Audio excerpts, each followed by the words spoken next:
Argjinatura e qarë për herë të dytë e lagunës së Vajinit në zonën e Tales në Lezhë është arritur të izolohet, por rreziku vjon të mbetet prezent.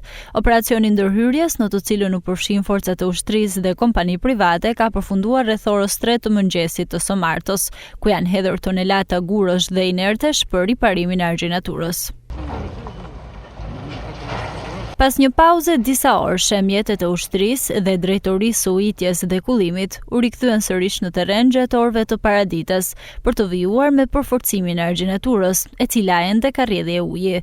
Fatmirësisht, qarja e argjinaturës për herë të dytë nuk ka shkaktuar përmbytje të reja në njësitë administrative të Shënkollit, Kolshit dhe Zejmenit.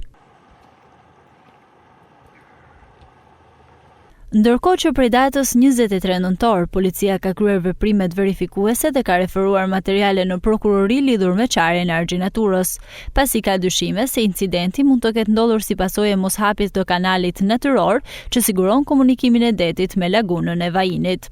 Prokuroria po verifikon veprimet e Drejtorisë Rajonale të Kullimit dhe Ujitjes, si dhe administratës së zonave të mbrojtura, për të parë nëse ka element të veprës penale e më pas pritet të vendoset nëse do të regjistrohet procedim penal për rastin në fjalë.